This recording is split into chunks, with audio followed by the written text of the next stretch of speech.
Red zone with Sajid اسحاق۔ جی السلام علیکم ناظرین، ریڈ زون کے ساتھ آپ کا ہوسٹ ساجد اسحاق آپ کے سامنے حاضر ہے۔ ناظرین، آج ہم ایک سینسٹیو ایشو کو ڈسکس کریں گے کہ کل ایک بیان سامنے آیا سوشل میڈیا پر مولانا طارق جمیل صاحب کا، اور جس نے بہت ساری کنٹروورسی کو جنم دیا، کیونکہ انہوں نے کوئی ایسی بات کہہ دی حضرت عیسیٰ کے حوالہ سے، یسوع مسیح کے حوالہ سے، جیزس کرائسٹ کے حوالہ سے، کہ جس سے نہ صرف پاکستانی قوم رنجیدہ ہوئی بلکہ میں سمجھتا ہوں دنیا میں بسنے والے لوگ اس کو کنڈیمڈ کر رہے ہیں،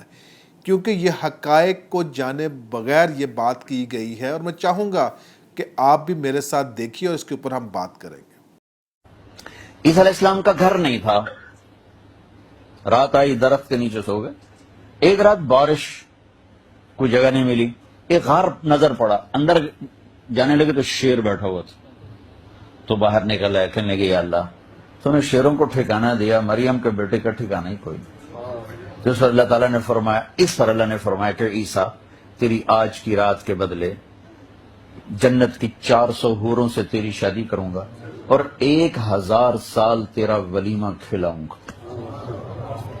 یہ 1000 سال کا کیا مطلب ہے بھائی؟ ہال چھوٹا تھے، بندے زیادہ تھے، واری واری واری واری پورا 1000 سال لگ گیا ہے۔ جیسے آپ کے یہاں اب مسجد چھو بیچارے لوگ باہر کھڑے ہوئے ہیں، باہر بیٹھے ہوئے ہیں،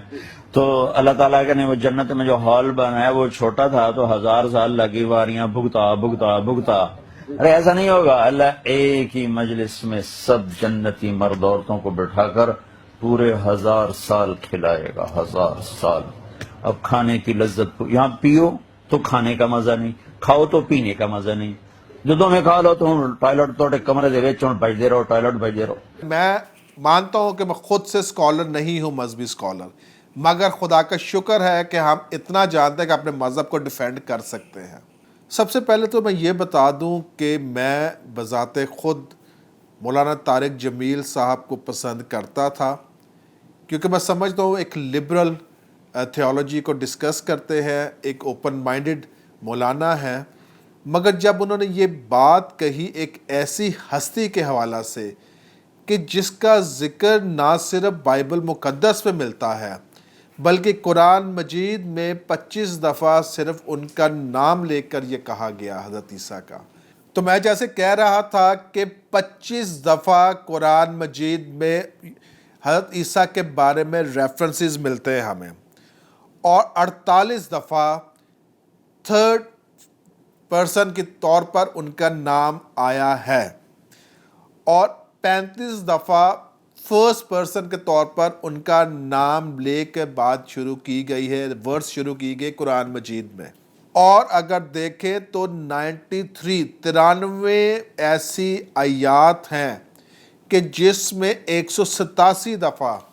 حضرت عیسیٰ علیہ السلام روح اللہ کا نام آیا ہے قرآن مجید میں۔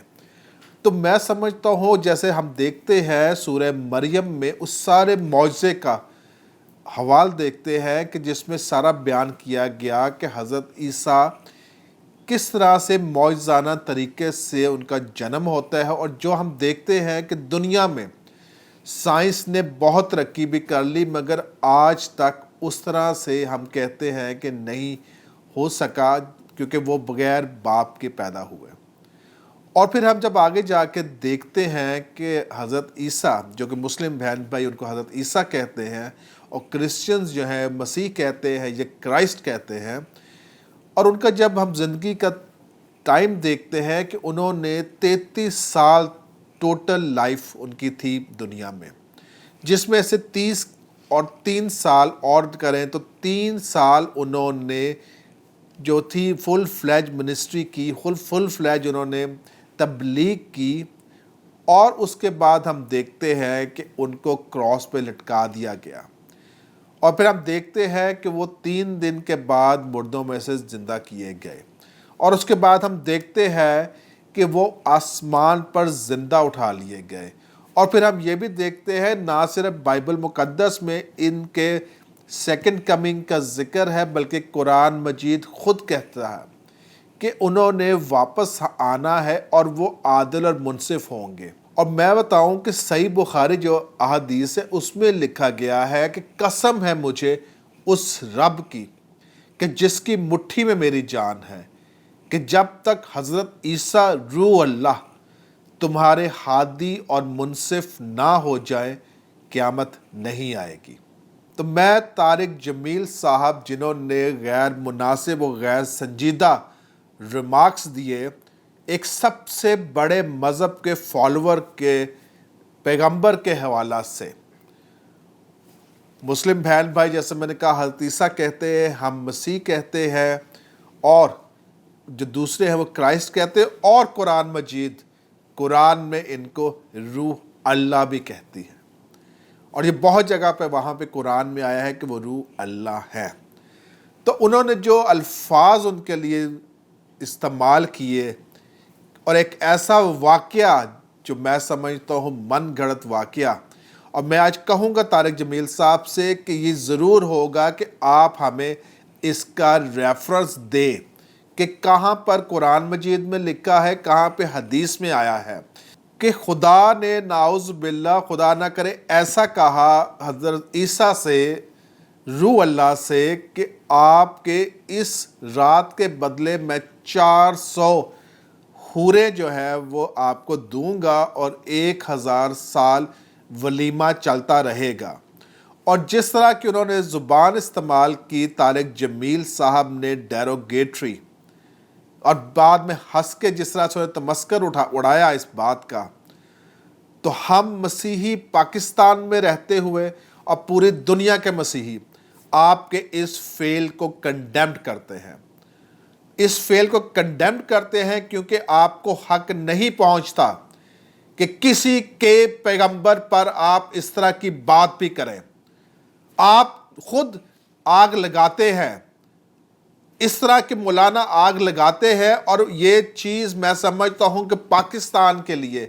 بہتر نہیں ہے۔ تو مولانا طارق جمیل صاحب کو میں ایک سکولر سمجھتا تھا، اور میں سمجھتا سکولر وہ ہوتا ہے جس کو نہ صرف اپنے مذہب پر عبور حاصل ہو بلکہ دوسرے مذاہب کا بھی علم ہو۔ مگر مجھے افسوس ہوا اور ساری مسیحی قوم کو افسوس ہوا کہ جب انہوں نے ایک ایسی چیز جو کہ بائبل مقدس کبھی یہ نہیں کہتے، میں آپ کے سامنے شیئر کرنا چاہتا ہوں کہ بائبل مقدس اور یسوع مسیح کی تعلیمات کیا ہیں۔ اور ناظرین آپ میرے ساتھ سکرین پر دیکھ سکتے ہیں کہ بائبل مقدس یسوع مسیح کے اپنے الفاظ کیا ہیں، ان کی تعلیم کیا ہے۔ اور یہاں پر متی رسول کی انجیل 22 باب اور 30 آیت میں لکھا ہے، کیونکہ قیامت میں بیاہ شادی نہ ہوگی بلکہ لوگ آسمان پر فرشتوں کی مانند ہوں گے۔ اور اس کے ساتھ میں آپ کے ساتھ ایک اور تعلیم یسوع مسیح کی بتانا چاہتا ہوں، ان کے الفاظ بتانا چاہتا ہوں۔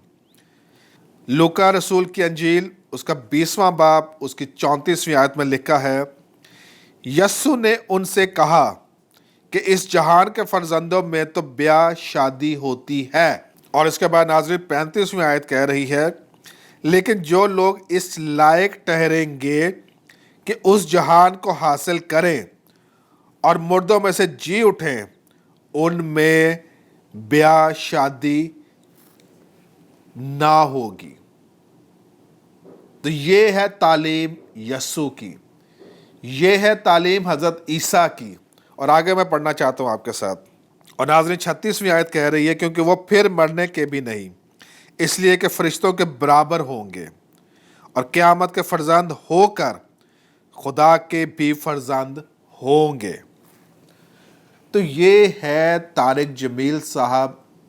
حضرت عیسیٰ کی تعلیم۔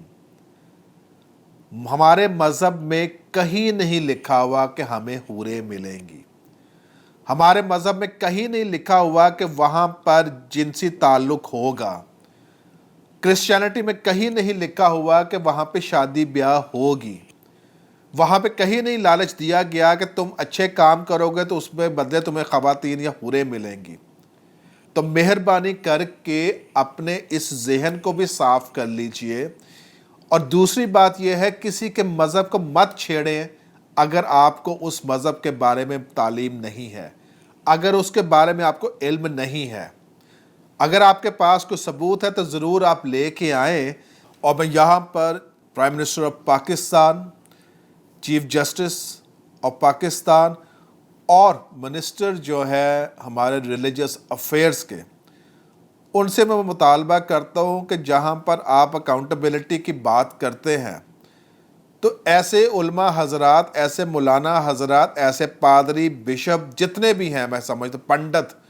جو کسی مذہب کے بارے میں غلط تعلیم کا پرچار کرتے ہیں، ان کو بھی اکاؤنٹیبلٹی میں لے کے آئیں. جیسے کہ باہر کے ملکوں میں ہم دیکھتے ہیں، یو اے ای میں، دوسرے ملکوں میں کوئی کسی کے مذہب پر بات نہیں کرتا. کیا وجہ ہے کہ ہمارے ملک میں ہر دوسرے دن آپ چھوٹے جو آپ کی اقلیتیں ہیں ان کے اوپر ضرب لگاتے ہیں، آپ ان کو آپ توہین آمیز الفاظ سے بلاتے ہیں، ان کے مذہب پر مذاق کرتے ہیں، ان کے پیغمبروں پر مذاق کرتے ہیں. آپ کب تک یہ چلے گا؟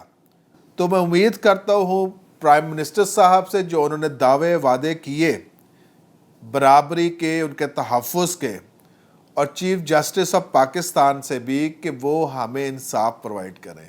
اور میں مولانا صاحب سے کہوں گا کہ اگر آپ کے پاس اس کا ثبوت ہے تو وہ لے کے آئے مہربانی کر کے، نہیں تو اپنے الفاظ واپس لیں، کیونکہ اس سے نہ صرف مسیحی قوم جو پاکستان میں بستی ہے ان کے دل مجروح ہوئے ہیں، ان کے جذبات مجروح ہوئے ہیں، بلکہ پوری دنیا کے مسیحیوں کے جذبات مجروح ہوئے ہیں. اور اگر ایسا نہیں ہے تو میں کہوں گا ضرور آ کے ڈیبیٹ کر لیجئے، تاکہ ہم بیٹھ کر مان سکیں کہ ہاں آپ نے جو بات کہی ہے وہ ٹھیک کہی ہے. اگر آپ کا دل، آپ کا ضمیر اس کی اجازت دیتا ہے کہ آپ نے جو کہا ہے وہ آپ نے ٹھیک کہا ہے، تو میں سمجھتا ہوں پھر آپ ضرور ہمارے ساتھ آ کے یہاں پہ بات کریں، ہمیں بھی بتائیں، ہم بھی جان سکیں کہ کیا ایسا لکھا ہوا ہے قرآن مجید میں، یا کوئی ایسی حدیث ہے جس میں آپ نے کوٹ کیا ہے یہ واقعہ کو. یہ سنجیدہ معاملہ ہے، اور اگر یہ آج نہ رکا، اور اگر یہ آج بند نہ ہوا اس طرح کے بیانات جو غیر سنجیدہ، غیر تصدیق شدہ، غیر مہذبانہ ہیں، جو کہ بائبل کی تعلیمات کے خلاف ہیں، تو میں سمجھتا ہوں کہ یہاں پر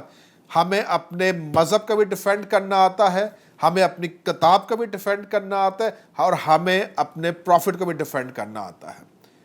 تو جہاں پہ مذہب کی بات آ جاتی ہے وہ بہت سینسٹیو معاملہ ہوتا ہے طارق جمیل صاحب. تو میں آپ سے بھی کہوں گا کہ اس طرح کے بیانات سے اجتناب کریں. اور دوسرے، میں تمام علماء حضرات، وہ کسی مذہب سے بھی ہوں، میں ان سے کہوں گا کہ وہ سنجیدگی دیکھیں. اور میں اپنے علماء جو ہمارے ہیں کرسچن کمیونٹی کے، ان کو بھی جگانا چاہتا ہوں کہ جاگ جاؤ. آپ بھی، آپ جو دم دبا کر چپ کر کے بیٹھ جاتے ہو اور آپ کی کمیونٹی کے خلاف اس طرح کی باتیں کی جاتی ہیں، کرائسٹ مانتے ہیں جس کو ہم یسوع مسیح کہتے ہیں، ان کے بارے میں اگر ایسی بات کی جائے تو آپ کی غیرت کدھر ہے؟ اور میں آج سارے اپنے مسلم بہن بھائیوں کو بتاؤں گا کہ جو جمیل صاحب نے کہا یہ کرسچینٹی کی تعلیم نہیں ہے، اس کو ہم بھی کنڈیم کرتے ہیں. اور میں تمام اپنے مسلمان بہن بھائی جو پاکستانی بہن بھائی جو باہر رہتے ہیں ان سے بھی کہوں گا کہ وہ بھی کنڈیم کریں، کیونکہ یہ تعلیمات ہماری نہیں ہیں. اور مجھے امید ہے کہ جو میں نے کہا کہ غیر تصدیق شدہ، غیر مہذبانہ الفاظ کسی بھی مذہب کے بارے میں، کسی بھی پروفٹ کے بارے میں ہمیں زیب نہیں دیتے، ہمیں نہیں کرنے. اور اگر ہم اس کو کرنے میں کامیاب ہو جائے، وہ وقت دور نہیں ہے کہ پاکستان میں امن بحال ہو، پاکستان میں مذہبی ہم آہنگی بحال ہو. اور یہ اس طرح کے شر انگیز جو آتے ہیں بیانات، اس سے ہمیں چھٹکارا دلانا ضروری ہے. ناظرین، نیکسٹ پروگرام تک اجازت دیجیے. خدا حافظ. پاکستان زندہ باد.